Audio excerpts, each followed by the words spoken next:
Hello fellow mutants, welcome back to another video, and in this video we're going to talk about this rumor about how that old lady towards the end of Rise of Skywalker is Luke's wife.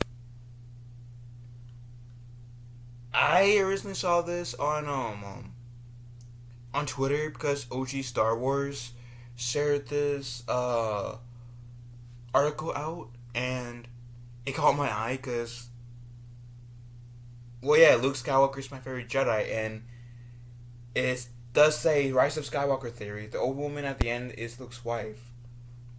That's air quotes on wife. So, does this mean that the old lady is Mara Jade? That's what I want to know. I'm confused. So, again, this is a theory. So, theories are, sometimes true, sometimes false, and I'm praying to God this is false. Anyways, let's read. The closing scene of Star Wars Rise of Skywalker featured an old woman who's been theorized to be Luke Skywalker's secret wife. Episode 9 marked the end of the Star Wars sequel trilogy. Following a climactic battle against Emperor Palpatine that resulted in Ben Skywalker, Kylo Ren's death, Rey's embraced her role as a full-fledged Jedi. The movie's closing scene saw the hero visiting Luke Skywalker's childhood home on Tatooine. Then she buried Luke and Leia's lightsabers as a tribute to her former teachers. After burying them, an old woman, played by Annie Furbank, approached her. It's this interaction that was prompted numerous theories as to her identity. During the interaction, Rey identified herself as Rey Skywalker, and while the woman was not given a name, only being identified as Tatooine Elder in the credits, her appearance nonetheless raised some serious questions. Her presence in the middle of the Tatooine desert, for instance, seemed quite random, possibly hinting at her own separate connection to the Skywalker clan. Sure, you can say that she might have a connection to the Skywalker clan, but that doesn't mean that she's Luke's wife. Anyway, her undisclosed identity prompted an interesting theory, which proposed she was actually a character named Cammy Marstrap, who had become romantically involved with Luke Skywalker following the events of Return of the Jedi. Given the character's history, coupled with the potential significance of the old woman climactic Tatooine appearance, it's possible that the Tatooine Elder hired at the greater narrative significantly concerning Luke. Luke Skywalker's wife, Cammy Mastrap, explained, okay? And that canonically Star Wars universe, as far as it has been revealed, Luke Skywalker never married. However, Jason Frey's novelization of The Last Jedi featured a Force-induced dream where Luke saw the life he would have had if he had given up R2-D2 and C-3PO to the Empire and never joined the rebellion. In the dream, he married Carrie Marstrap, with whom he lived out his life on Tatooine, in a universe where Leia was executed and the Empire wasn't brought down. Cammy herself began as an obscure character who first appeared in a delayed scene from A New Hope. And the sequence showed Luke going to Tosche Station to tell his friends Bix, Cammy, and last fixer Lane Oceaner about a space battle happening above Tatooine. The fight between Leia Tantive 4 and the Empire that ended with her being taken prisoner by Darth Vader. Cammy and Fixer didn't appear in the final cut of A New Hope, but their names were revealed in the movie's 1976 novelization. They were later introduced into canon via episode 2 of The Book of Boba, when Cammy, played by Mandy Kelowitz and featured by Skylar Bible. The episode showed them being assaulted by Nikto gang, before being saved by Boba Fett. As such, Cammy Marstrap has a surprisingly rich Star Wars history that wouldn't necessarily prelude a Last Jedi cameo. So yeah, Luke Skywalker might have been romantically involved with her at one point, but that doesn't mean that he ended up marrying her. Like,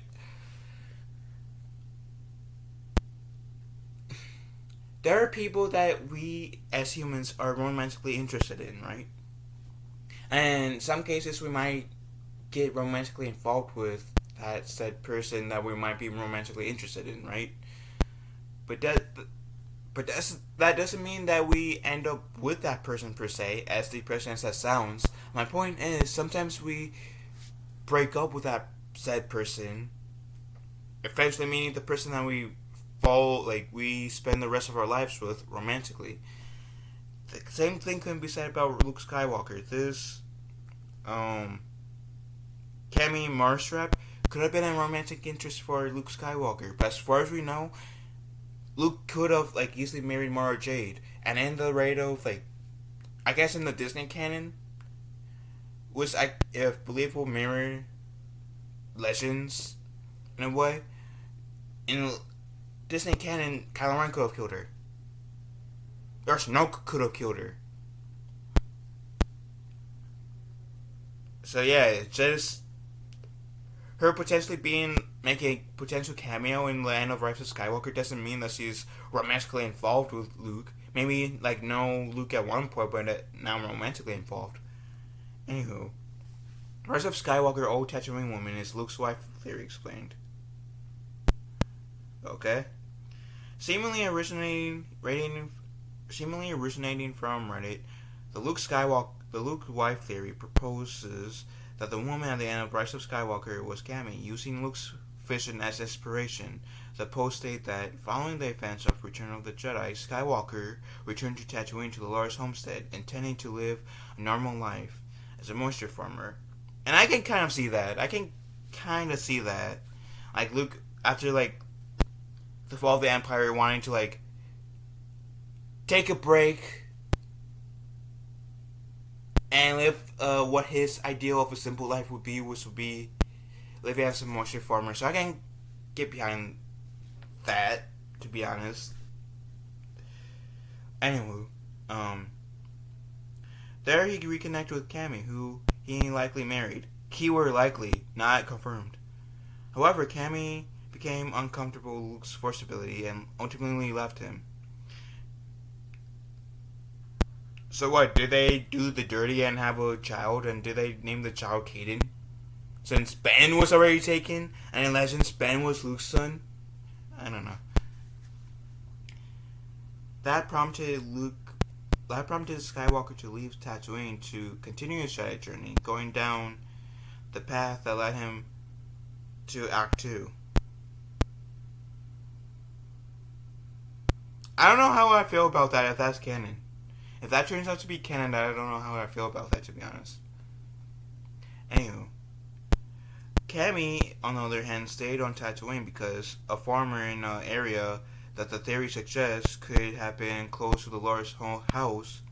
Being around the property, Cammy was able to see Rey as she buried Luke's and Leia's lightsabers there, explaining the old woman's seemingly random appearance in the Rise of Skywalker ending scene. Lastly, this theory implies that, assuming Cammy married Luke, Rey sensed her connection to the Skywalkers. This encouraged her to adopt the Skywalker moniker to gain favor with that woman, and thus use the possibility of her caring for Rey if she opted to reside on Tatooine. I still think that Rey should take on the Palpatine name, and that's probably because earlier in the film, Leia said, "Don't be afraid of who you are," and sure, Palpatine might have been a douchebag, and I'll give him that. I'll give Rey that, but Rey should still carry the Palpatine name because she can prove to the galaxy, right, that not all Palpatines are evil. It's only some Palpatines, and it could have been like somewhat of a redemption arc for the Palpatine bloodline, if that makes sense. That makes sense. So that's like part of the reason why I'm not a huge fan of Rey taking the Skywalker name, to be honest. Anywho, let's continue. The problem with the Rise of Skywalker woman theory. Though the concept of the Luke having found love prior to his death is interesting, that this theory doesn't fit the current Star Wars status quo. Firstly, it proposes that the hero returned to his family home after Return of the Jedi, seeking a quiet life. Yet, in the Book of Boba Fett, Luke was shown to have firmly focused on rebuilding the Jedi Order following the Empire's defeat, and I can see like that alone being contradicting. You know, yeah, I can see like Luke, like mine wanting to like take a very small break, just going back to his like family homestead real quick, see what has become of his homestead since he left. Maybe take like a few days to like get some rest, to collect himself. Maybe go to like Obi-Wan's old hut or whatever, and then return to the galaxy. But if it's to settle down, that I can see where this person is coming from. Anywho, another questionable point is Rey's sensing behind her adopting the Skywalker name. Throughout the sequel trilogy, Rey is established as a self-sufficient individual who is used to surviving alone. As such, changing her name simply for the possibility of getting help from a stranger doesn't fit the character. The theory is also made unsustainable by the context of the Rise of Skywalker's final scene. Let's be real. The sequel trilogy was a hot mess. Yeah, it was a hot mess. Compared to the other trilogies, yeah, the sequels were a hot mess. Anywho, Rey's interaction with the old woman was meant to punctuate the hero's newly embraced identity, which effectively separated her from Palpatine Stark's legacy. Again, I'll reiterate. I feel like using the Palpatine name would have been better, because then she could have easily that could have been a redemption arc for the Palpatine name, saying that see Palpatine, who was secretly a Sith Lord, who was the Emperor, yeah, he was a douchebag. My parents weren't douchebags. I am not my grandfather. My father was not my grandfather. I am separate from my grandfather. Let me show prove you guys that I am better than my grandfather.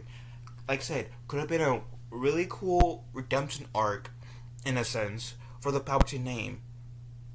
Because in the prequels, up to towards the end, I want to say the third act of Revenge of the Sith, the galaxy loved Palpatine, Chief Palpatine. The name Palpatine didn't strike fear to anyone. It was towards the end of Revenge of the Sith, throughout the original trilogy, and past that, where the name Palpatine put fear in people, or had people go give the sideline to because of what Chief Palpatine did. Rey being Rey's Palpatine's granddaughter, she could have easily have redeemed the Palpatine name. And that is why I want, I'm hoping we get more stories in the sequel trilogy, even though the sequel trilogy is not my favorite trilogy, isn't, but I want more stories in the sequel trilogy era. I want Disney and Lucasfilm to try to give me more reasons, or at least try to give me more reasons or give me reasons to love the sequel trilogy or enjoy it more than I have, which is like, eh. And one way they can do that is Rey taking ownership of her name, saying, "Yeah, I'm a Palpatine. Let me prove that all Palpatines ain't evil. My father wasn't evil. He led me a Jakku so I could have a better life. I am not a douchebag like my grandfather. So let me prove to you guys this." And it could be like a good challenge for her as she is also rebooting the Jedi Order. Because at this point, as far as we know, she's the last of the Jedi. Finn is force sensitive. Finn could be her first Padawan. And it could be a mini Disney series. Like, multiple Disney series. Rey, like Finn, like, the Rey series could have 2 seasons. First, her adopting the name, trying to come in contact with, like, come in grips of being a Palpatine, trying to redeem the Palpatine name, and maybe by the end of the first season, redeeming the Palpatine name, and then having, like, that show taking a break. Finn, like, we get, like, a Finn show where Rey teaches Finn how to learn the ways of the Force, and then and we get Rey, sure, in that series as Finn's Jedi Master, and then in season 2, continue that Jedi training arc, but having, like, Rey also try and find other Jedi. Just the end of the second season, having Rey also, like, getting some more Jedi students, and then a spin-off show called, like, Rise of the Jedi, where Rey and Finn being a trained Jedi now at this point, teaching the new generation of Jedi. I'm telling you, Disney is missing out on a golden apple right there, a golden ticket right there, in my opinion. Anyways, thus the old woman appeared to have simply been a vehicle for Rey Skywalker's name reveal. Admittedly, the idea of a person randomly walking by Luke's old abandoned childhood home right as Rey bared his lightsaber is somewhat convenient. Yet, it is convenient that convenient nature that makes it likelier for any Bricks character to be strictly meant to accentuate Rey's next chapter, as opposed to secretly being a major figure in the Star Wars tapestry. On the other hand, however, the Star Wars franchise is well known for employing retcons to retroactively give importance to seemingly minor story beats and characters. Taking that into consideration, though the mysterious woman doesn't seem to be an important character, she could theoretically be established as such later on. Star Wars The Rise of Skywalker featured various promising lore building elements, such as Sith Dagger and the revelation of Finn being Force sensitive. The final chapter of the Star Wars latest trilogy opened many potential storylines, avenues for the universe, and the woman at the end of the film could theoretically become an example of that down the line. And that's true. That's true. And if she knew Luke, how does she know Luke?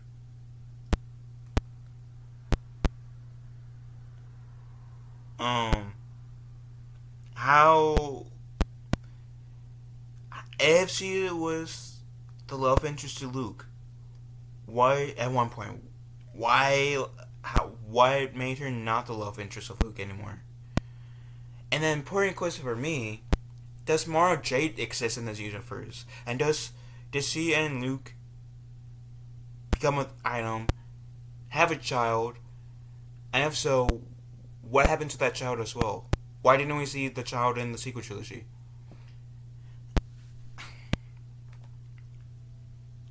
I want to see Star Wars succeed, and because I'm like, I love Star Wars, I really do. But I have to say, Disney is not going as far up at. It's not using the potential that they have with Star Wars, and it makes me have a broken heart here. Because I do want to see Star Wars prosper and as much like reach its full potential, and I don't think that it reaches full potential. We got a whole trilogy that we only got like what, one show, 3 books in. That one show, most of the fans, from what I've seen, doesn't like enjoy that show. Part included. I'm talking about Star Wars Resistance. So like I said, I want to see Star Wars thrive, and